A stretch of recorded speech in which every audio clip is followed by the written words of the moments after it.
വർഷത്തെ പ്രണയത്തിനൊടുവിൽ വിവാഹം. യുകെയിലെ ജീവിതം ഒടുവിൽ പോലീസ് കേസിൽ. കൊല്ലത്ത് ഭർത്താവിനെതിരെ പോക്സോയും ഗുരുതര ആരോപണവും. 10 വർഷത്തോളം നീണ്ട പ്രണയത്തിനൊടുവിൽ വിവാഹം. പിന്നീട് യുകെയിൽ ഒരുമിച്ച് ജീവിതം. സന്തോഷകരമായ കുടുംബജീവിതം സ്വപ്നം കണ്ട ഒരു കൊല്ലം സ്വദേശിനിയുടെ ജീവിതം ഒടുവിൽ എത്തി നിൽക്കുന്നത് പോലീസ് പരാതിയിലും കോടതിയിലുമാണ്. കേൾക്കുമ്പോൾ തോന്നും സ്ത്രീധന പീഡനമോ മറ്റെന്തെങ്കിലുമോ ആണെന്ന്. എന്നാൽ അല്ല, ഇതുവരെ കേട്ടുകേൾവിയില്ലാത്ത മറ്റൊരു സംഭവം. ഭർത്താവിനെതിരെ യുവതി ഉന്നയിച്ചിരിക്കുന്ന ആരോപണങ്ങൾ അതീവ ഗുരുതരമാണ്. സ്വകാര്യ ദൃശ്യങ്ങൾ രഹസ്യമായി പകർത്തിയെന്നും അവ അശ്ലീല വെബ്സൈറ്റുകൾക്ക് കൈമാറിയെന്നും ശാരീരികമായി ഉപദ്രവിച്ചെന്നും മറ്റ് പുരുഷന്മാരുമായി ബന്ധപ്പെടാൻ നിർബന്ധിച്ചെന്നും 4 വയസ്സുള്ള മകളുടെ മുൻപിൽ സ്വയംഭോഗം ഉൾപ്പെടെയുള്ള അനുചിതമായ ലൈംഗിക പെരുമാറ്റം നടത്തിയെന്നുമാണ് പരാതി. കൊല്ലം ജില്ലയിലെ കൊട്ടിയം പോലീസ് സ്റ്റേഷൻ പരിധിയിലാണ് സംഭവം. വിദേശത്ത് വർഷങ്ങളോളം ഒരുമിച്ച് താമസിച്ചിരുന്ന ദമ്പതികൾ ഓഗസ്റ്റ് 14-ന് നാട്ടിലെത്തിയിരുന്നു. കുടുംബജീവിതത്തിൽ മാറ്റമുണ്ടാകുമെന്ന പ്രതീക്ഷയിലാണ് നാട്ടിലേക്ക് മടങ്ങിയതെന്നും ഭർത്താവിനെ കൗൺസിലിങ്ങിന് വിധേയനാക്കാൻ ശ്രമിച്ചെന്നും യുവതി പറയുന്നു. എന്നാൽ പിന്നീട് വീണ്ടും പ്രശ്നങ്ങൾ ഉണ്ടായതായാണ് പരാതി. യുകെയിൽ ഒരുമിച്ച് താമസിക്കുന്നതിനിടെയാണ് തന്റെ സ്വകാര്യ ദൃശ്യങ്ങൾ ഭർത്താവ് അറിവോ സമ്മതമോ ഇല്ലാതെ പകർത്തിയത് എന്നാണ് യുവതിയുടെ ആരോപണം. കിടപ്പുമുറിയിലും കുളിമുറിയിലും ഉൾപ്പെടെ ഒളിക്യാമറ ഉപയോഗിച്ച് ദൃശ്യങ്ങൾ പകർത്തിയെന്നും പിന്നീട് അവ അശ്ലീല വെബ്സൈറ്റുകൾക്ക് കൈമാറി പണം സമ്പാദിച്ചെന്നും പരാതിയിൽ പറയുന്നു.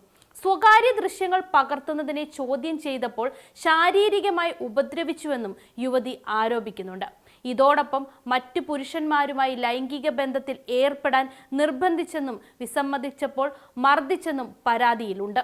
ഭർത്താവിന് പങ്കാളികളെ കൈമാറ്റം ചെയ്യുന്ന ഗ്രൂപ്പുകളുമായി ബന്ധമുണ്ടായിരുന്നുവെന്നും അത്തരം ഗ്രൂപ്പുകളിൽ ഭാര്യയുടെ സ്വകാര്യ ദൃശ്യങ്ങൾ പങ്കുവെക്കണമെന്ന ആവശ്യം ഉണ്ടായിരുന്നുവെന്നും യുവതി പോലീസിന് നൽകിയ പരാതിയിൽ പറയുന്നു.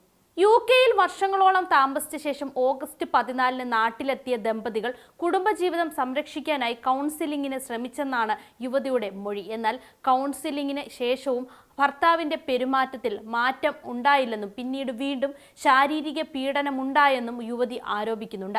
കൗൺസിലിങ്ങിന് 2 ദിവസങ്ങൾ പങ്കെടുത്തതിന് ശേഷം 3-ാം ദിവസം ഭർത്താവ് ക്രൂരമായി മർദ്ദിച്ചതിനെ തുടർന്നാണ് യുവതി പോലീസിൽ പരാതി നൽകിയത്.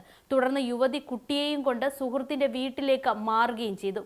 കേസിലെ ഏറ്റവും ഗൗരവമേറിയ ഭാഗം 4 വയസ്സുകാരിയായ മകളുമായി ബന്ധപ്പെട്ട ആരോപണമാണ്. ഭർത്താവ് കുട്ടിയുടെ മുൻപിൽ സ്വയംഭോഗം ഉൾപ്പെടെയുള്ള ലൈംഗികമായ അനുചിതമായ പെരുമാറ്റം നടത്തിയതായി യുവതി കൊട്ടിയം പോലീസിന് നൽകിയ പരാതിയിൽ പറയുന്നുണ്ട്. എന്നാൽ തുടക്കത്തിൽ പോലീസ് പോക്സോ വകുപ്പുകൾ ചുമത്തിയില്ലെന്ന യുവതിയുടെ ആരോപണവും ശക്തമാണ്. തുടർന്ന് കുട്ടിയെ കൗൺസിലിങ്ങിന് വിധേയമാക്കിയപ്പോൾ പിതാവിനെതിരെ കുട്ടി മൊഴി നൽകിയതായാണ് പോലീസ് നടപടിയെക്കുറിച്ചുള്ള പുതിയ റിപ്പോർട്ടുകൾ വ്യക്തമാക്കുന്നത്. ഇതിന് പിന്നാലെയാണ് ഭർത്താവിനെതിരെ പോക്സോ വകുപ്പും ചുമത്തിയത്. പരാതി നൽകിയതിന് ദിവസങ്ങൾക്ക് ശേഷമാണ് പോക്സോ വകുപ്പ് കൂടി ചുമത്തിയതെന്നും റിപ്പോർട്ടിലുണ്ട്. കുട്ടിയുടെ സുരക്ഷയെക്കുറിച്ചുള്ള ആശങ്കയാണ് യുവതിയെ കൂടുതൽ ശക്തമായ നിയമ നടപടിയിലേക്ക് നയിച്ചത്. പോക്സോ ഉൾപ്പെടെയുള്ള കൂടുതൽ വകുപ്പുകൾ ചുമത്തണമെന്ന് ആവശ്യപ്പെട്ട് യുവതി ഹൈക്കോടതിയെ സമീപിച്ചിരുന്നു. പോക്സോ വകുപ്പ് കൂടി ചുമത്തിയതിന് പിന്നാലെ ഭർത്താവ് ഒളിവിൽ പോയെന്നാണ് നിലവിലെ റിപ്പോർട്ടുകൾ സൂചിപ്പിക്കുന്നത്. കേസെടുത്തതിന് ശേഷം പ്രതിയെ കണ്ടെത്താൻ പോലീസിന് കഴിഞ്ഞിട്ടില്ലെന്നാണ് ലഭ്യമായ വിവരം. ഇതും പോലീസിനെതിരെ ഗുരുതരമായ വീഴ്ച ആരോപിക്കുന്നുണ്ട്. പ്രതിയെ കണ്ടെത്താനുള്ള നടപടികൾ പോലീസ് തുടരുകയാണ്. ഇതോടെ അന്വേഷണത്തിൽ ഏറ്റവും പ്രധാനപ്പെട്ട ചോദ്യങ്ങളിലൊന്ന് പ്രതിയുടെ ഇപ്പോഴത്തെ സ്ഥാനം തന്നെയാണ്. വിദേശത്ത് വർഷങ്ങളോളം താമസിച്ചിരുന്ന സാഹചര്യത്തിൽ അന്വേഷണത്തിന് ആവശ്യമായ ഡിജിറ്റൽ തെളിവുകൾ ശേഖരിക്കുന്നതും പ്രധാനമാകും. യുവതി ഉന്നയിച്ചിരിക്കുന്ന ആരോപണങ്ങളിൽ സ്വകാര്യ ദൃശ്യങ്ങൾ പകർത്തുകയും അവ ഓൺലൈൻ പ്ലാറ്റ്ഫോമുകളിലേക്ക് കൈമാറുകയും ചെയ്തെന്ന ആരോപണമുണ്ട്. അതിനാൽ മൊബൈൽ ഫോൺ, ലാപ്ടോപ്പ്, മറ്റ് ഡിജിറ്റൽ ഉപകരണങ്ങൾ, സന്ദേശങ്ങൾ, ഫോൺ രേഖകൾ തുടങ്ങിയവ അന്വേഷണത്തിൽ നിർണായകമാകാം. ദൃശ്യങ്ങൾ യഥാർത്ഥത്തിൽ പകർത്തിയിട്ടുണ്ടോ, അവ മറ്റാർക്കെങ്കിലും കൈമാറിയിട്ടുണ്ടോ, സാമ്പത്തിക ഇടപാടുകൾ നടന്നിട്ടുണ്ടോ, ഓൺലൈൻ പ്ലാറ്റ്ഫോമുകളുമായി ബന്ധപ്പെട്ട തെളിവുകൾ ലഭ്യമാണോ തുടങ്ങിയ കാര്യങ്ങൾ അന്വേഷണത്തിലൂടെ പരിശോധിക്കേണ്ടതുണ്ട്. വിദേശത്ത് നടന്നതായി ആരോപിക്കപ്പെടുന്ന സംഭവമായതിനാൽ അവിടെയുള്ള ഡിജിറ്റൽ തെളിവുകളും രേഖകളും ആവശ്യമായി വന്നാൽ നിയമപരമായ നടപടിക്രമങ്ങളിലൂടെ ശേഖരിക്കേണ്ടിയും വരും. ഇത്രയും കാലം പല കാര്യങ്ങളും കുടുംബാംഗങ്ങളിൽ നിന്ന് മറച്ചുവെച്ചത് കുടുംബജീവിതം ഒരിക്കൽ ശരിയാകുമെന്ന പ്രതീക്ഷയിലായിരുന്നു എന്നാണ് യുവതി പറയുന്നത്. കുഞ്ഞിന്റെ ഭാവിയെക്കുറിച്ചുള്ള ആശങ്കയും തീരുമാനങ്ങളെ സ്വാധീനിച്ചു. എന്നാൽ കുഞ്ഞിന്റെ സുരക്ഷയുമായി ബന്ധപ്പെട്ട ആരോപണം പുറത്തു വന്നതോടെ ഇനി മൗനം പാലിക്കാനാകില്ലെന്ന നിലപാടിലേക്ക് യുവതി എത്തുകയായിരുന്നു. തുടർന്ന് പോലീസിൽ പരാതി നൽകുകയും നിയമ നടപടികളുമായി മുന്നോട്ടു പോവുകയുമാണ് ചെയ്തത്. ഇപ്പോൾ അന്വേഷണത്തിന് മുന്നിലുള്ളത് നിരവധി ചോദ്യങ്ങളാണ്. ഭാര്യയുടെ സ്വകാര്യ ദൃശ്യങ്ങൾ യഥാർത്ഥത്തിൽ പകർത്തിയിട്ടുണ്ടോ?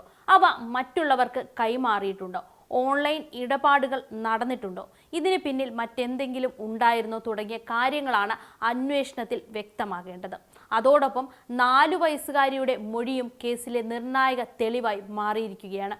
കുട്ടിയുടെ മൊഴിയുടെ അടിസ്ഥാനവും മറ്റ് തെളിവുകളുമായുള്ള പൊരുത്തവും അന്വേഷണ ഏജൻസികൾ പരിശോധിക്കേണ്ടതുണ്ട്.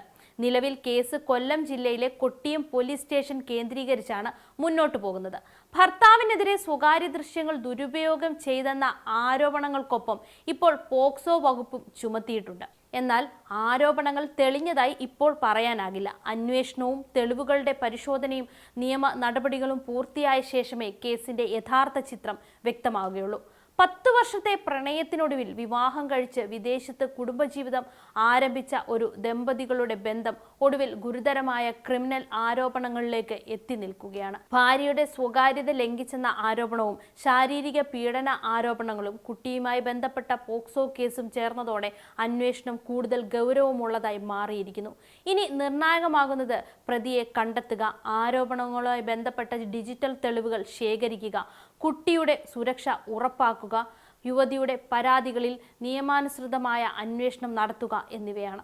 ആരോപണങ്ങളിൽ എത്രത്തോളം വസ്തുതയുണ്ടെന്ന് തെളിയിക്കേണ്ടത് അന്വേഷണവും കോടതിയുമാണ്.